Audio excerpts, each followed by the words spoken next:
પાટણના પ્રાચીન કાલિકા માતાજી મંદિરમાં ચૈત્રી નવરાત્રી નિમિત્તે 2 દિવસીય શાસ્ત્રીય સંગીત મહોત્સવનું આયોજન કરવામાં આવ્યું છે। 16 વર્ષની પરંપરા મુજબ આ કાર્યક્રમો 26 અને 27 માર્ચે યોજાશે, જેમાં સ્થાનિક અને જાણીતા કલાકારો પોતાની કલા રજૂ કરશે। 26 માર્ચે સાંજે 6:30 થી 11:30 કલાક દરમિયાન શાસ્ત્રીય સંગીતની પ્રસ્તુતિઓ યોજાશે। મહોત્સવનો પ્રારંભ નિધિ અને તોરલ દ્વારા દુર્ગા સ્તોત્રના ગાનથી થશે। નંદિતા ભટ્ટ કથક નૃત્ય રજૂ કરશે।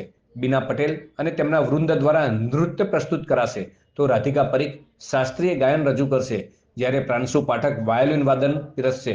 ત્યારે અમી નીરજ પરીખનું શાસ્ત્રીય ગાયન, તો દ્રષ્ટિ જૈન, જીનાંશી અને પરીખીની ત્રિપુટીનું વાયોલિન વાદન, જ્યારે અંતમાં પંડિત વિકાસ પરીખ દ્વારા શાસ્ત્રીય રચનાઓ રજૂ કરવામાં આવશે।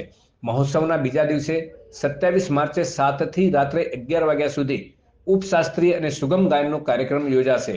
આ દિવસે પાટણના સ્થાનિક કલાકારો એક જ મંચ ઉપર ઉપસ્થિત રહી સંગીત રજૂ કરશે।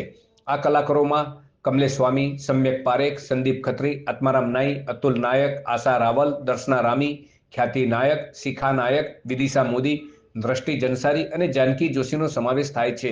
સંગીત પ્રેમી જનતા માટે આ બંને દિવસોના કાર્યક્રમો ખુલ્લા મૂકવામાં આવ્યા છે।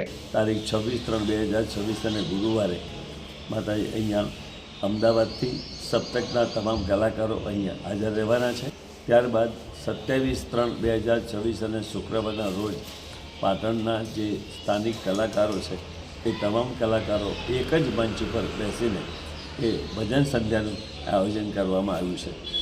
પાટણના જે સંગીતના જે રસિકજનો છે એ સૌ દર વર્ષે આવતા હોય છે અને આ વર્ષે પણ એ સૌને આમંત્રણ પાઠવવામાં આવ્યું છે।